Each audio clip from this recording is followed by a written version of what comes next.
کہ جب بھی کوئی ایصال ثواب کرتا ہے تو آپ اپنے مرحوم سے کانٹیکٹ میں آتے ہیں، اسی لیے آپ کے پاس حکم ہے کہ لحد پہ جاؤ، اسی لیے آپ کے پاس حکم ہے کہ ان کے لیے کچھ کرو.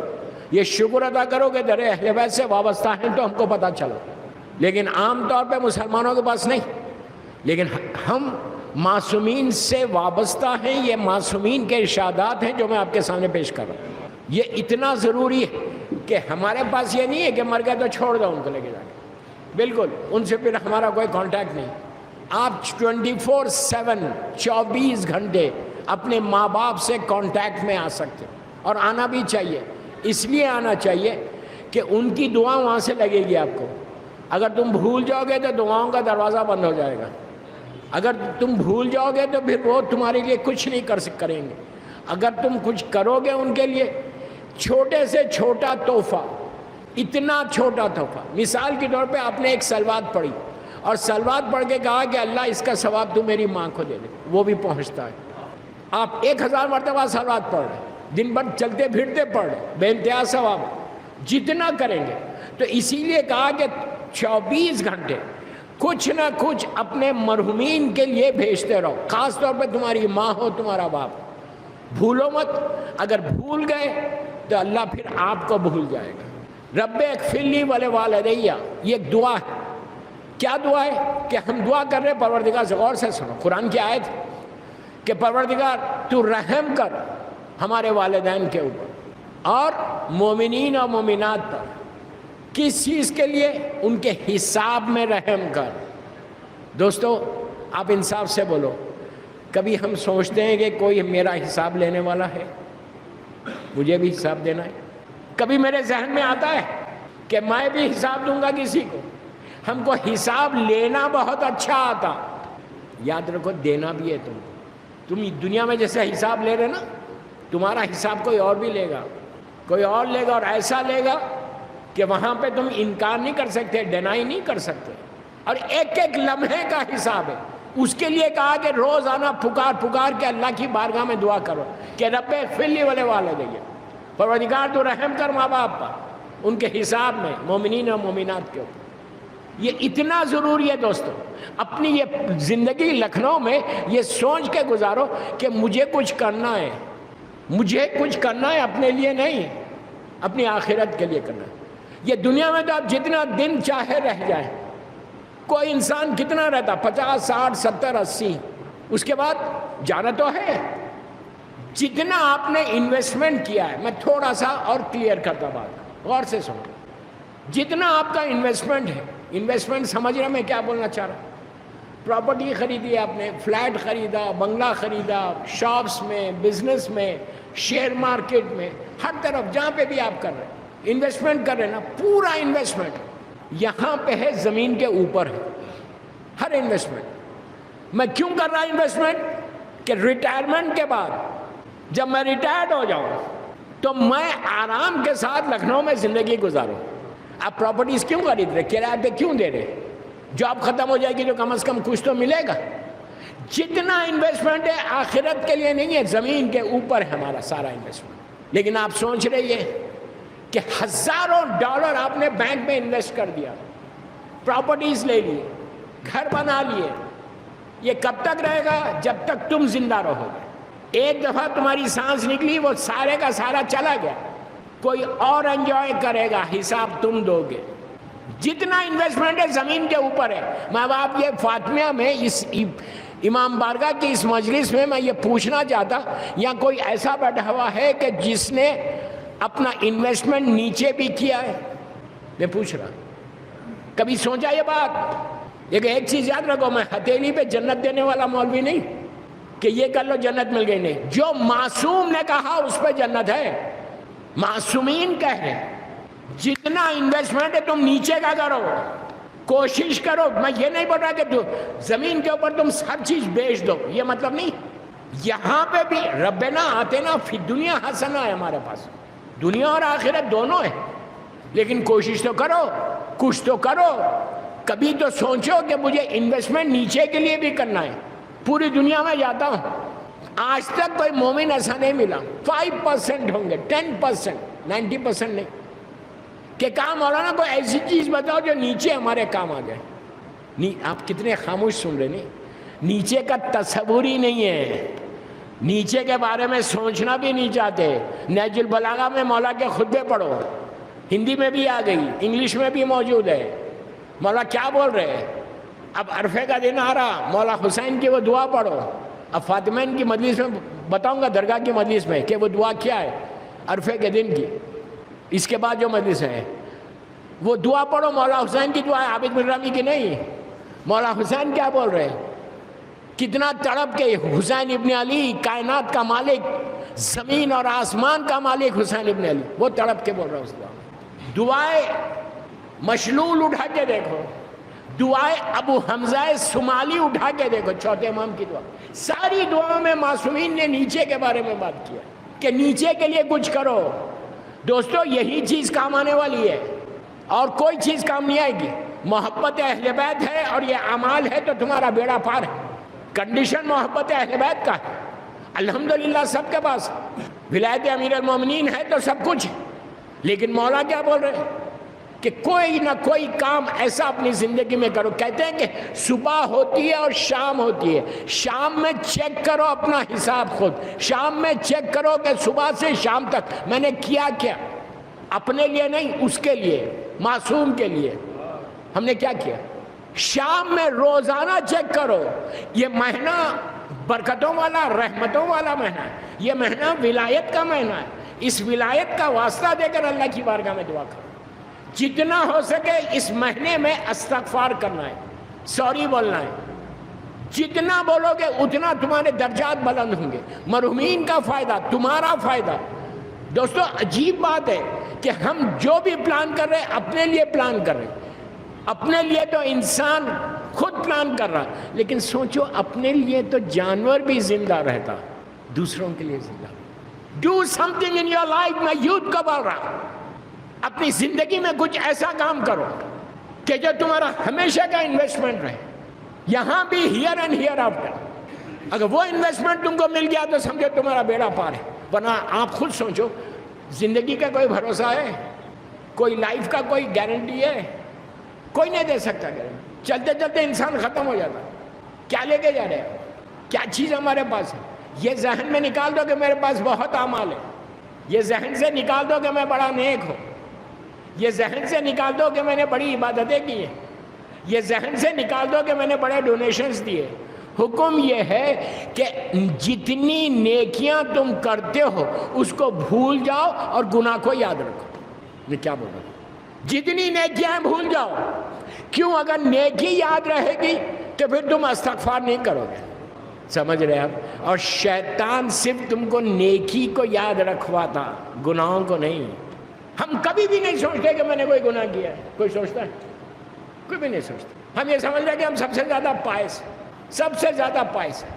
یہ چیز یاد رکھو. عورت مرد, لڑکی لڑکا, سب کو بول, یہ چیز یاد رکھو کہ مرنے کے بعد آپ کو وہاں جانا 100% ہے, اور جانا ہے اور اپنا پورا حساب دینا ہے. یہ میں تھوڑی بول رہا, قرآن بول رہا. رب اغفر لی ولوالدی وللمؤمنین یوم یقوم الحساب.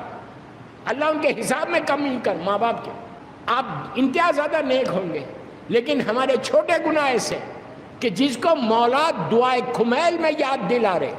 دعائے کمیل سب کو بتائے کس کی دعا ہے. دعائے کمیل سب کو معلوم ہے کہ کتنی ریکمنڈڈ دعا ہے. دعائے کمیل سب کو معلوم ہے کہ یہ میرے مولا کا ایسا صحابی, ایسا چاہنے والا, اس کو مولا نے تعلیم دی تھی, کمیل ابن زیاد کو. اس کی دعا آپ جا کے ترجمہ دیکھو. اللہم اغفر لی ذنوب التی تحبس دعا. یہ میرے جملے, یہ میرے مولا علی علیہ السلام کے جملے. اللہم اغفر لی ذنوب التی تنزل البلا, یہ سارے میرے مولا کے جملے اسی دعا کے. امام علی کو کیا ضرورت ہے یہ کہنے کی؟ علی جس کی محبت ایمان ہے, جس سے بغض کفر و نفاق. اگر پھر محبت علی نہیں ہے تو کچھ بھی نہیں ہے. پوری زندگی عبادت کرتے رہو, کوئی فائدہ نہیں. ولایت امیر المومنین لازم ہے, لازم ہے, لازم ہے, لازم ہے, مست ہے. وہ امام کہ تڑپ کے بول رہا کہ جملے غور سے سنو, تڑپ کے بول رہا کہ پروردگار میرے وہ گناہ معاف کر دے جس کا مجھے علم نہیں ہے. آپ سوچ سکتے ہیں علی کو کسی چیز کا علم نہیں ہے. میں نہیں بول رہا, دعائے کمیل ہے یہ. کوئی چیز کا علم میرے مولا کو نہیں ہے، یہ سوچنا کفر ہے۔ علی اس بندے کا نام ہے جو زمین سے زیادہ آسمانوں کے راستوں سے واقف ہے۔ علی جس کی محبت ایمان، جس سے بغض کفر و نفاق، علی جو ہر علم کا مالک، ہر چیز جس کے سامنے ہو، وہ میرا مولا بول رہا کہ پروردگار۔ علی نے اپنے لیے نہیں بولا، یہ یاد رکھو، یہ ذہن میں مت رکھو۔ علی کے تعلق سے گناہ کا سوچنا گناہ ہے۔ امام وہ آیت تطہیر کا مالک، وہ علی اپنے لیے نہیں بول رہا، ہمارے ذہنوں کو جھنجھوڑ رہا، ہمارے کانشنس کو ہلا رہا کہ سنو، میں علی جیسا بندہ ہو کر اللہ کے سامنے جا کے ایسے بولتا ہوں تو تم کو کیا ہوا؟ تم کو کیا ہوا؟ تم کیوں نہیں مانگتے؟ تو یاد رکھو، اپنی زندگی کو بنانا ہے اس لائف کے لیے۔ یہ لائف جو یہاں کی ہے نا، لکھنؤ کی مثال دے رہا اس لیے کہ لکھنؤ میں پڑھ رہا ہوں، لکھنؤ کی زندگی 80 90 100 ایئر سے زیادہ نہیں، اس کے بعد پوری لائف وہاں گزارنا ہے۔ یہ ذہن سے نکال دو کہ میری کمفرٹیبل لائف ہوگی، اللہ کرے ہو کمفرٹیبل لائف، اللہ کرے ہماری کمفرٹیبل لائف، لیکن جو گناہ کیے ہیں اس کا جواب تو دینا ہے نا۔ مثال کے طور پہ پوری زندگی بڑی نیکی کے ساتھ ہے، لیکن ماں باپ کے ساتھ ہمارا سلوک اچھا نہیں ہے۔ ماں اور باپ کے ساتھ اگر میرا ایٹیٹیوڈ، میرا سلوک اچھا نہ ہو تو آپ کیا سمجھ رہے آپ کی عبادتیں کام آئیں گی؟ اگر والدین کے ساتھ ہمارا سلوک اچھا نہ ہو، اور آج یہ کامن ہے کہ ماں کو جواب دینا، باپ کو جواب دینا، ویری کامن۔ میں یوتھ کو بول رہا، بڑوں کو نہیں بول رہا، کہ کوشش کرو کہ اپنے والدین کا ایسا احترام کرو جیسے معصوم نے بتایا ہے۔ تمہاری عبادتوں کی قبولیت تمہارے ماں باپ کی رضا ہے۔ میں کیا بول رہا یار؟ اگر ماں راضی نہیں ہے تو تم سمجھ رہے تمہاری عزاداری قبول ہوگی؟ ماں راضی نہیں ہے تو تمہارے سجدے قبول ہوں گے؟ ماں راضی نہیں ہے تو کوئی عبادت اللہ کی بارگاہ میں جائے گی؟ اس لیے کہ اگر آج فرش عزا پہ بیٹھے ہو، ولایت امیر المومنین تمہارے دلوں میں ہے، تو ماں کے حق میں دعا دو۔ میں کیا بول رہا؟ اس کی ڈیٹیل، ان باتوں کی ڈیٹیل انشاءاللہ درگاہ میں پڑھوں گا، اس لیے کہ میں تھوڑی بول رہا، میرے چھٹے امام امام جعفر صادق علیہ السلام، میرا مولا بول رہا کہ جب بھی ہماری محبت کی ٹھنڈک کسی کے دل میں دیکھو تو اس کی ماں کے حق میں دعا۔ تو اگر آج تم عزاداری کر رہے ولایت دل پہ، تو just because of your mother and father, تمہاری ماں اور تمہارے باپ کا، یہ بہت کامن ہے کہ ماں اور باپ ہی کی وجہ سے بچہ عزادار بنتا، نیک بنتا، عبادت گزار بنتا۔ اور اگر ہم وہی ماں کو جواب دیتے then what is the use؟ یہ چیز کو چینج کرنے کی کوشش کرنا۔ اچھا مثال کے طور پہ آج 40واں ہو گیا، ہم نے مجلس کر لی، اس کے بعد بھول جانا ہے ماں کو؟ نہیں، ایک دفعہ ماں چلی گئی یا باپ چلا گیا، جب تک تم زندہ ہو اپنے ماں باپ کے لیے کچھ نہ کچھ کرتے رہنا، یہ ذمہ داری ہے۔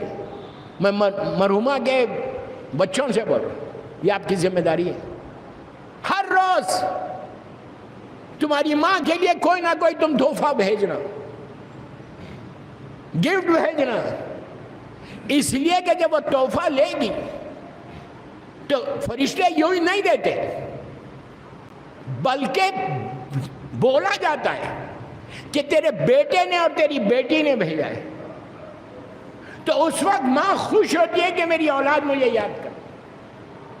اگر آپ کیوں حکم ہے کہ لحد پہ جاؤ، ماں کی لحد پہ جب بھی جانا تو پیروں کی سائڈ پہ پینتی بیٹھنا،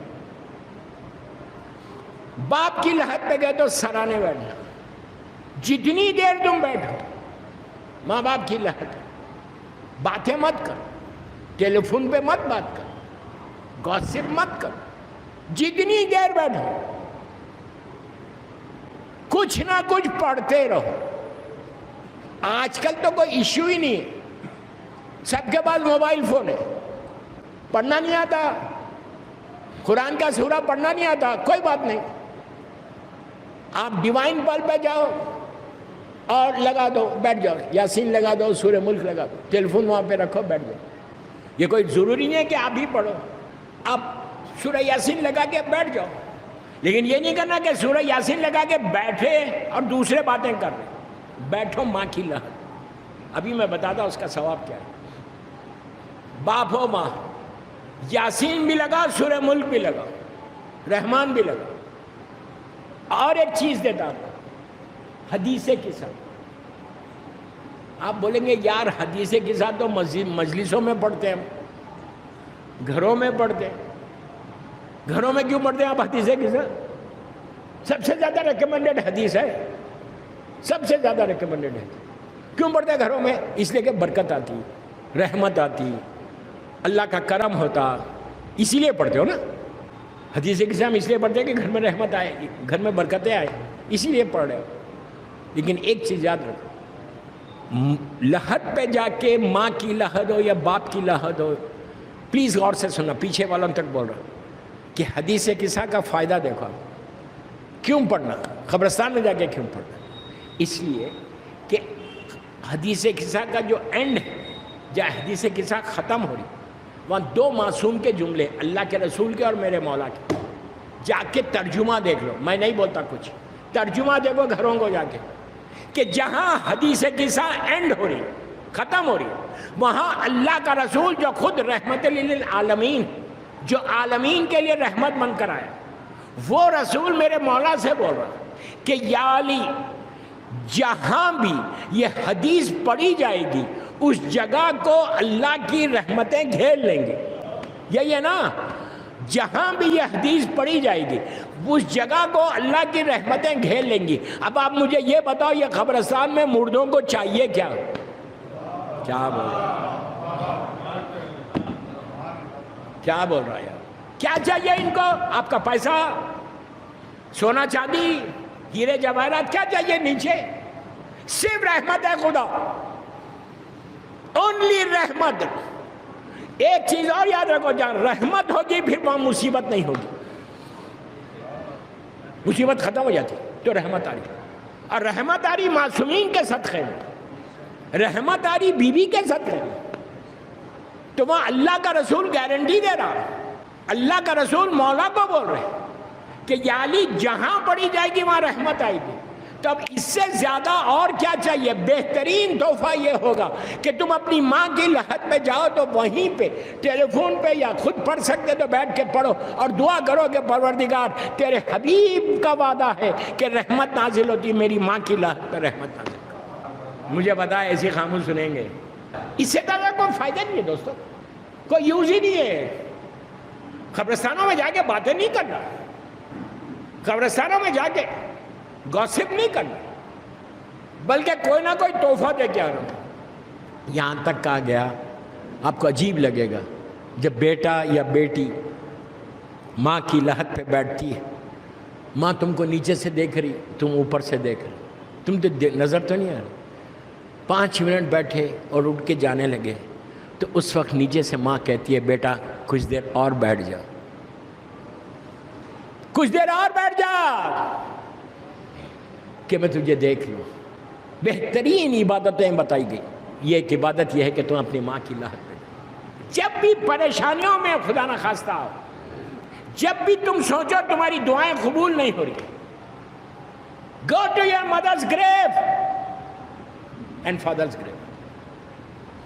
جب بھی دعا قبول نہیں ہو رہی، لکھنؤ میں جو کوئی مسئلے نہیں، اتنے عزا خانے ہیں ماشاءاللہ، یہاں پہ فاطمہ آ جاؤ، درگاہ چلے جاؤ، ساری جگہوں پہ جا کے اپنی ماں کی لحد پہ بھی جاؤ اور جا کے وہاں دعا کرو۔ وہ دعاؤں کی جگہ ہے، قبولیت کی جگہ ہے۔ جتنا ہو سکے اپنے والدین کے لیے کچھ کرو، روزانہ وہ نماز ضرور پڑھو مغفرت والدین کی۔ آج ایک ہدیہ میت والی نماز دے کے ختم کر رہا مجلس، 2 رکعت نیت کرو، دنیا میں جہاں بتائی یہ نماز کا اتنا فائدہ ہو، روایت کا جملہ ہے کہ اگر کوئی یہ نماز پڑھ کے ہاتھوں کو اٹھا دے، اللہ مرنے والے کی لحد کے اوپر 70,000 رحمت کے فرشتوں کو بھیجتا ہے۔ امیجن کریں آپ، اتنی سمپل نماز ہے کہ آپ اپنے گھروں میں پڑھ سکتے۔ اللہ جن کے ماں باپ زندہ انہیں سلامت رکھ۔ میرے بھائی میں نے دعا دی، آمین تو بولو یار۔ اور جن کے مر گئے اللہ ان کی لحد پر رحمتوں کو نازل کرے۔ 2 رکعت نماز پڑھو اپنے ماں باپ کے لیے، اپنے بھائی بہنوں کے لیے، اپنے رشتہ داروں کے لیے، لکھنؤ کے سارے مومنین کے لیے، پوری دنیا کے مومنین کے لیے۔ نیت کرو کہ میں 2 رکعت نماز ہدیہ میت پڑھتا ہوں۔ ہدیہ یعنی گفٹ۔ میں 2 رکعت نماز ہدیہ میت پڑھتا ہوں قربۃ اللہ، بس کافی۔ پہلی رکعت میں الحمد کے بعد سورہ انا انزلنا ہے، دوسری رکعت میں الحمد کے بعد سورہ انا اعطیناک الکوثر، سورہ کوثر۔ Very simple. نماز ختم ہوئی، مظلوم بیوی کی تسبیح پڑھو اور ہاتھوں کو اٹھاؤ۔ اس نماز کے بارے میں علماء کہتے ہیں کہ 70,000 رحمت کے فرشتے تمہارے مرحومین کے لحد پہ جائیں گے ایک نماز سے۔ آپ امیجن کریں اگر اتنی رحمت تمہاری ماں کی لحد پہ آئی، کہیں بھی آؤ، جب پہنچتی ہے تو ماں پوچھتی ہے کہ یہ رحمت آ رہی کہاں سے، یہ عذاب کیسے کم ہو رہا، یہ اندھیرا کم کیسے ہو رہا، یہ روشنی آ رہی کیسے، ماں باپ کے درجات بلند کیسے ہو رہے۔ تو مرنے والا پوچھتا ہے کہ ہو رہا کیسے، تو اس کو بتایا جاتا کہ تیرا بیٹا یا تیری بیٹی نے یہ نماز پڑھی جس کی وسیلے سے اللہ نے یہ رحمت کو نازل کی۔ ماں باپ دعا دیتے دوستو، اس لیے کہ انہی کی دعا ہے جو آج عزاداری کے لیے ہم آئے۔